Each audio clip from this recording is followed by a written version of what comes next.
Мастар урматтуу менин каналымды көрүүчүлөр. Бүгүн мен ушул Абдыкерим Сыдыков жөнүндө айтып бергим келип жатат. Негизи ушул Абдыкерим Сыдыков, Жусуп Абдрахманов кыргыз мамлекеттүүлүгүн жаңы заманда түптөгөн аталар, кыргыз элинин аталары жөнүндө айткым келет. Анткени бул нерсе кыргыздын баарына белгилүү эмес экен. Мен буларды кичине кезимен баягы атам алып келген ушул китептен окуп алып, аябай билип, патриоттук сезимдерим аябай уруп, мындайдыр кандайдыр жүрөк согуп, Кыргызстан деп ушуларды билип, аларды жөнүндө кыргыз эли баары билет экен деп ойлочумун да. Бирок саясатчылар билет, биздин баягы башчыларыбыз билет, элита билет, бирок элдин калыңы ушул китепти билбейт экен. Бирок бул китепти окуш керек. Анткени бул китеп жаңы Кыргызстан өзүнүн эгемендүүлүгүнө жеткенде чак чыккан. Бул жерге КГБнын архивдери бар, бул жерде аябай катуу редакциядан өткөн. Ушул китепти негизи ушул редакциялык тобунда Абдыкадыров, Аттакуров, Варапаева, Данияров, Жуманалиев, Жунушалиев, Койчуев, Зайни Курманов, Лапарев, Макрынин, Плоских, Усубалиев ушул кишилер ушул китепте редактордук тобунда турушкан. Булар деген документтерди алып, КГБнын архивдерин ачып кер. Бул китеп деген Кыргыз мамлекетинин түптөлүшү деген китеп да. Эми орусча айтканда Уистоков кыргызской государственности. Муну мамлекеттик комитет, мамлекеттик топ түзгөн да, биринчи кыргыз эгемендүүлүгү күндөрү. Ушул китепте толугу менен негизи айтып берилет да. Абдыкерим Сыдыков жөнүндө, Жусуп Абдрахманов жөнүндө, Баялы Исакеев жөнүндө, Константин Амосов жөнүндө, жана ушул Максим Амосов жөнүндө, жана ушул баягы жана башка ушул кыргыз мамлекетинин түптөгөн адамдар боюнча айтып берилет. Бул жерден эмнени билишибиз керек? Бул жерден баягы бүгүнкү күнү чек арабызда бизде жаңжал чыгарып аткан нерселер болуп жатат. Ал жаңжал дагы ушул убакытта түзүлгөн. Мен мурунку видеомда эгерде карасаңар, мен деген ошол Кокон автономиясы же Кокон демократиялык республикасы деген бир видеону чыгаргам. Ошол Кокон автономиясы боюнча эгерде силер карасаңар видеону, ошондо билесиңер, Советтер Союзуна жакын калганда, Советтер Союзу келгенде бул жерде ошол Биртиктүү Түркистан өлкөсү курулганы жаткан. Биртиктүү Түркистанга Казакстан, Тажикстан, Өзбекстан, Кыргызстан жерлери, балким дагы Түркменстан, ошо баары биримикмекчи болгон. Эгерде ошол бүт өлкөлөр бириксе, бул чоң өлкө болмок, чоң мындай кандайдыр бир өзүнчө күчтүү өлкө болмок. Анын ичинде бир 10-15 миллион киши калк жашаган. Жана ошол өлкө анда чоң Советтер Союзуна маселе туудурмак болчу. Ошон үчүн эң биринчи Осипов Константин келип, дашнактарды колдонуп, армяндарды колдонуп, армяндар аябай мыкачылык менен ошол Кокон автономиясын кырып, баягы негизи ошо аял жердеги архивдик документтерди мен окуп көрдүм. Чынын айтса, кичине чачым агарды, анткени ушул жерде баягы Кокон автономиясын кырганда дашнактар баягы бизди түрктөр армяндарды кандайдыр бир ушундай соккуга келтирген болчу да. Ошол жылдары Осман империясы уралып, Ататүрк кезинде, ошол Энвер Паша кезинде Энвер Паша армяндарды аябай кырган болчу. Армяндын баягы радикалдары пайда болгон, Дашнак партиясы. Жана Дашнактар келип, Осипов менен ошол кыргыздарды түрк катары көрүп, түрк эли катары көрүп, кыргыз өзбектөрдү Ферганада абдан кандуу окуяларды жаратышкан да. Алар деген Кокон автономиясын кыргандан кийин баягы үркүндөгүдөй эле геноцид кылып салган да. Кимге колу жетти, ошонун баарын, башкалардын эмпирлерди, боюндагы айларды, кичинекей балдарды баарын аткылап, өлтүрүп, ушунтип алтындарын алып, ушинтип дашнактар өзүнүн тиги Орто деңиз тараптагы ага кылган кандайдыр бир күч колдонууларды бизге өч кылып, ошол Кыргызстанга, Ферганага өчүн алып алышкан болчу да. Ушундай нерсе болуп кетиптир.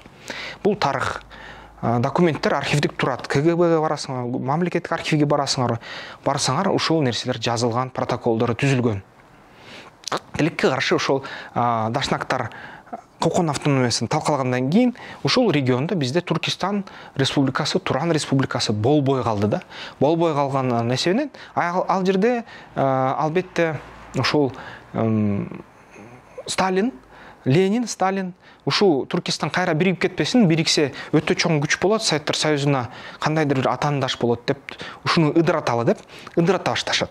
ыдырата баштаганда алар деген ошол биз деген буларды этникалык принцип менен бөлүшүбүз керек деп чечим кылышат. Этникалык принцип, этникалык ыкма менен бөлүү бул эмнени билдирет? Бул деген барып туруп айтат да, эми силер кайсы тилде сүйлөйсүңөр? Өзбек тилде сүйлөйсүңөрбү? Силер кимсиңер? Өзбек дейсиңер өзүңөрбү? Анда силерде Өзбек республикасы болот. Силерчи кимдерсиңер? Силер кыргыз дейсиңерби? Казак жетиши эмес да. Силер бүт Казакстан болосуңар дейт да. Жок, биз бүт Кыргызстан болосуңар, силер кыргызсыңар дейт. Жок, коммунисттер кой тургула. Биз деген казакпыз, а булар кыргыз десе, ошондойбу. Анда эки башка республика болот.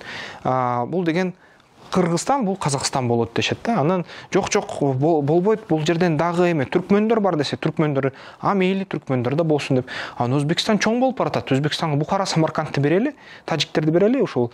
Бирок ичинде баягы бул Өзбекстан өтө чоң болуп кетсе, ал да жаман деп туруп, келгиле деп Каракалпакстанды куруп коюшат да, Каракалпак жашаган жерлерди. Ушинтип Советтер Союзунда баягы Түркистанга алды келтириш үчүн, алы келбей биринчиден, ал коркуп, алы келтириш үчүн бөлүп жана башкар деген принципти колдонушту да. Бул жерде бөлгүлүп таштады. Элине, тилине, жашаган жерине бөлө башташты. Ошол процесс башталганда Кыргызстандан ошол Абдыкерим Сыдыков, Жусуп Абдрахманов, Баялы Исакеев деген кишилер болот. Биринчи делегаттардан болуп кыргыздардан ошол Абдыкадыр Орозбеков, Жусуп Абдрахманов, Абдыкерим Сыдыков болушат.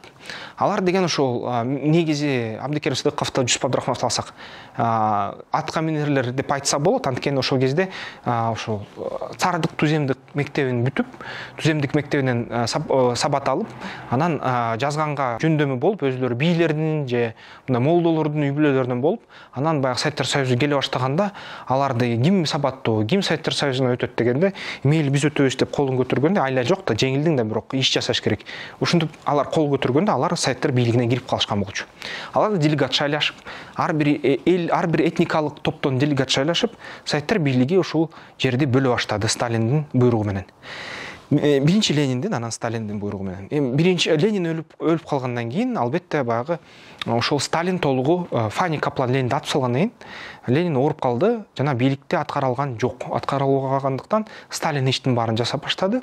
Албетте Сталин өзүнүн ишине кириш үчүн баягы ага чоң атаандаш Киров болчу, чоң атаандаш Троцкий болчу, Троцкийди качырды, Кировду кийин дагы жок кылды, бирок ошого чейинки убакта ошол Киров, Троцкий, Бухариндер ошол Орто Азияны бөлүштүргөнгө, жардам бергенге, мындай кандайдыр салымын кошконго үлгүрүп калган болчу.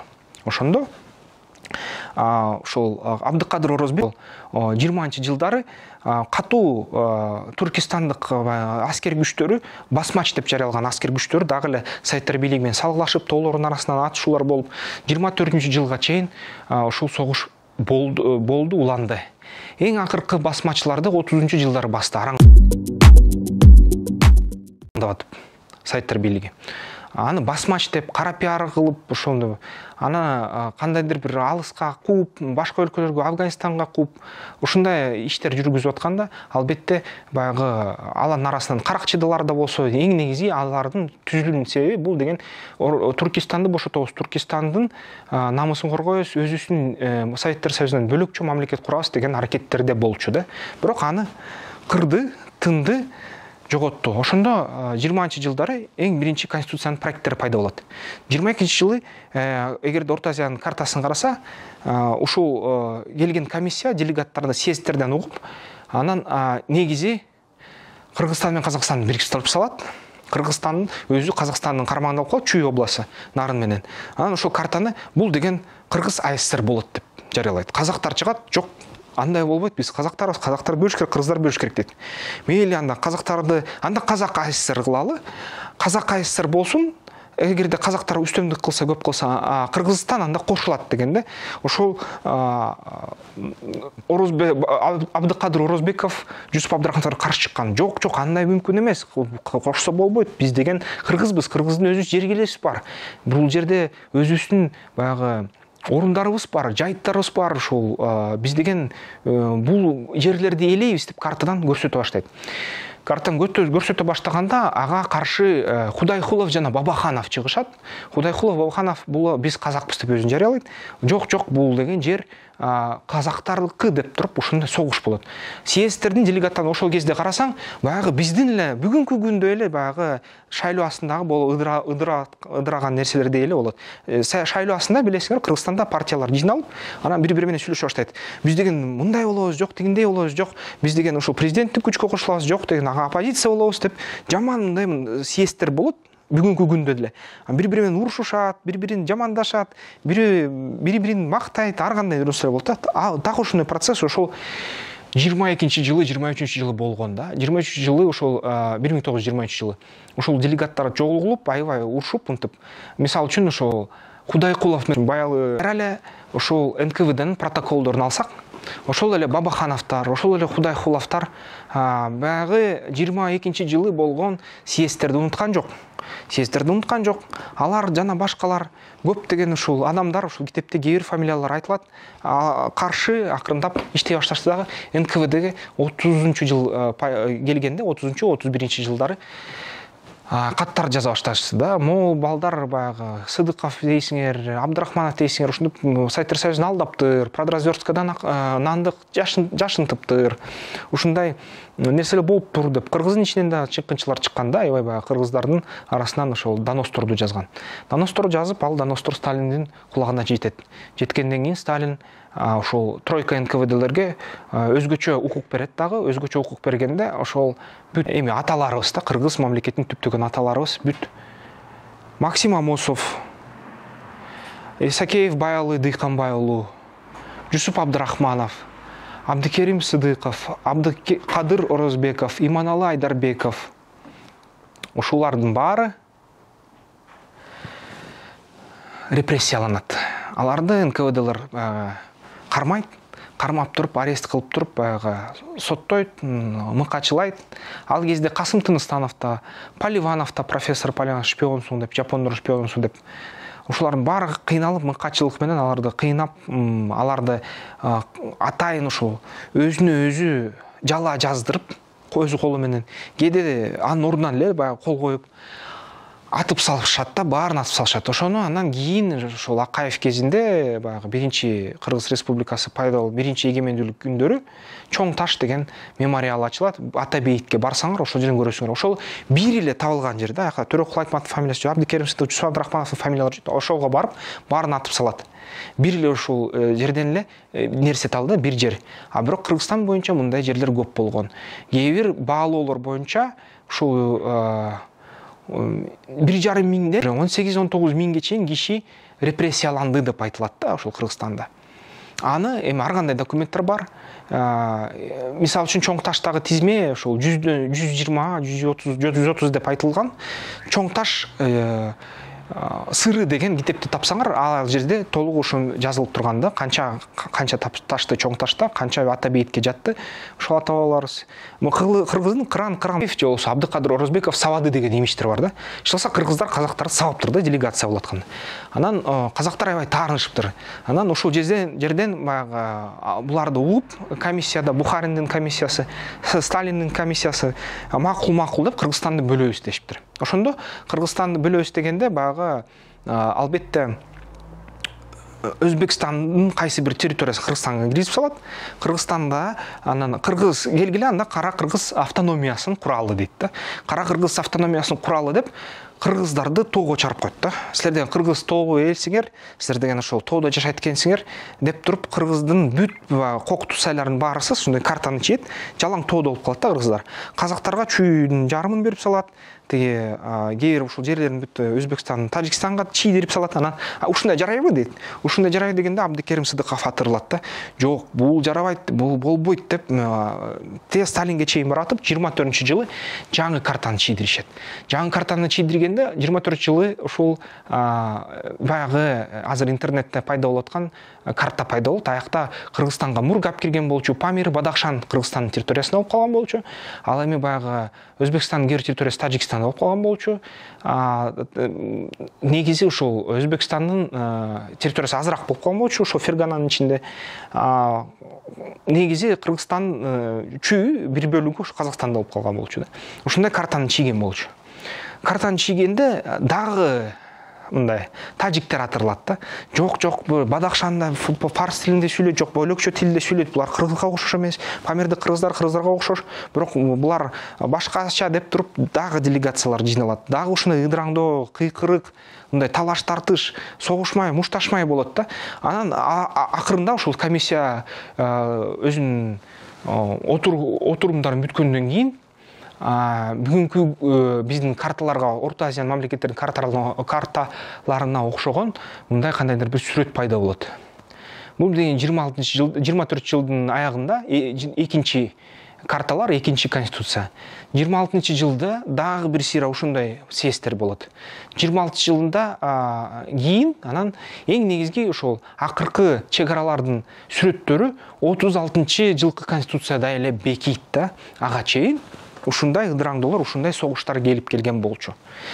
Ошону бөлүп жана башкар деген принцип өзүнүн аябай сонун көрсөттү да. Бөлүп Түркистанды кыргыз, казак, өзбек, тажик деп туруп бөлүп туруп сонун башкарып салды да Советтер Союзу. Ушундай саясат өтүп кетти. Ушундай саясат ишке ашып калды. Ошондо мисалы үчүн ошол Жусуп Абдрахманов, Абдикерим Сыдыковдор негизи ошол Сталиндин көзүнө илинди.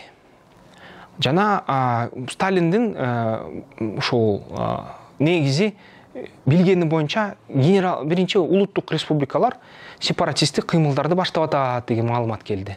Анан баягы Советтер Союзунун армиясынын ичинде генералдар кого калаң баштаган атат, Сталинди жок кылып, баягы өзүлөрү бийликке келген атат. Анан улуттук республикалардын автономиялык мындай бийлигин көбөйткөн атат деген имидждер пайда боло баштады.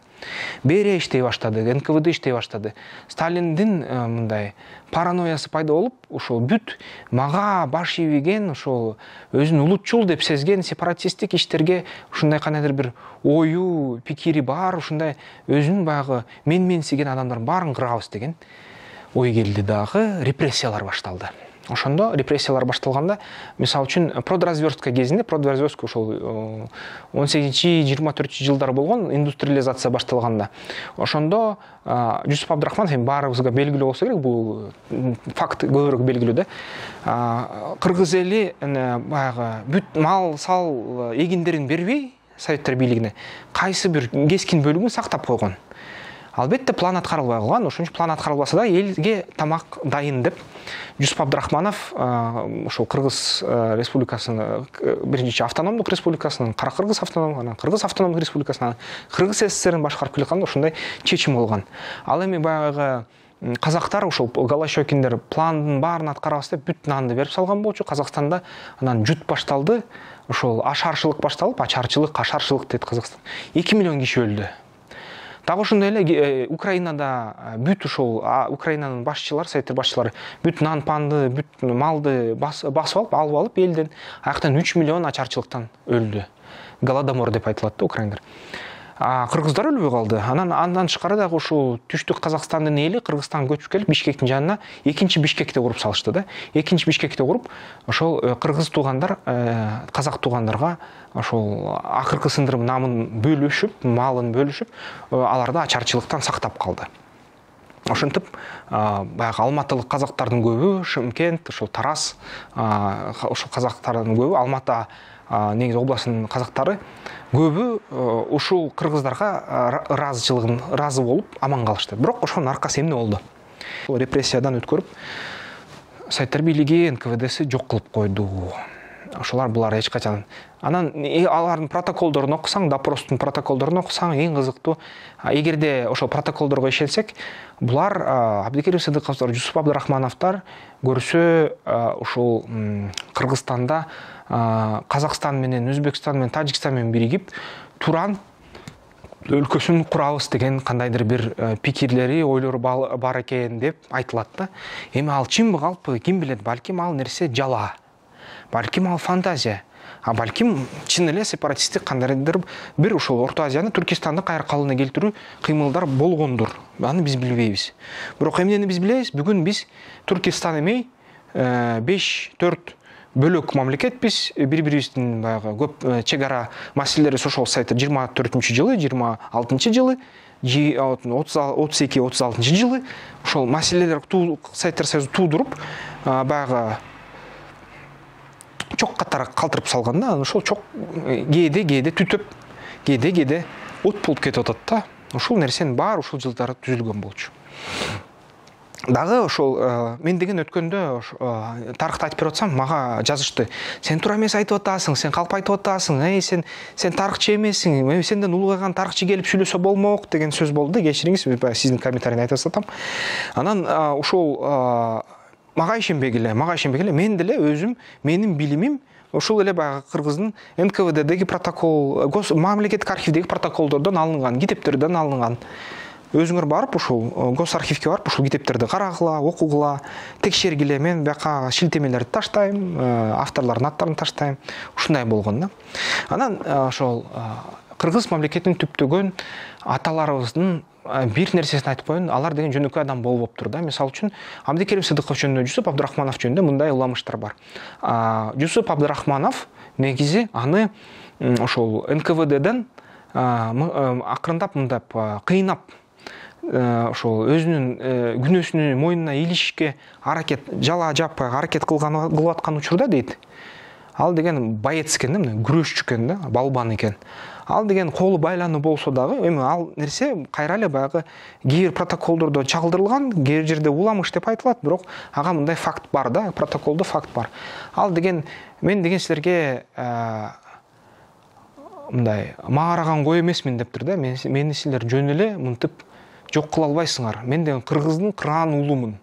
Мен силерге жөн менен берилбейм. Колуңарга баягы касапчыңарга моюнумду сойгула деп сунуп бербейм дептир дагы. Анан алысы чынбы же сөзү башкача болгонбу? Ошого жакындаштырылган сөздү айтып туруп, байланган баягы үстөлдү алып туруп, табуретка стөл, ушуну отургучту алып туруп, оор отургуч экен, ошол отургуч менен аны ошол суракка алып аткан суракчынын башын жарып салыптыр да. Башын жарып салганда конвойлор аны атып салат экен. Ушундай болуп тур да. Демек, өзүнүн жашоосун мындай жөнөкөй курман катары бербей, биринчиден Кыргыз мамлекетин түптүп, экинчиден баатырдай кетиптир да. Баатырдай кетиптир. Бул эми мен ушуга ишенем, ушул протокол, кээ бир протоколдордо ал нерселер бар. Демек, бул деген баатыр болуп киши болуптур. Кыргыздын анык жүрөгү да, Кыргыз Орто Азиянын анык жүрөгү, түрк элинин, Кыргыздын байыркы элинин анык эрдиги болуптур деп эсептейм да. Мына ушундай. Анан дагы бир дисклеймер айтып кетерим. Могу мен окуган айткандардын баары мен иштеп аткан бир да уюмга тиешеси жок. Биринчиден, экинчиден баарына факты бар, баарына протокол бар, баарына кагаз бар. Текшерип алсаңар болот. Анан бул деген нерсе Кыргызды билиш үчүн керек. Эгер силер билишиңер керек, баарыбыз билишибиз керек. Анткени мен ойлоп жүрүптүрмүн, Кыргыздын баары ушуну билет деп. Жок. Калың элибиз билбейт.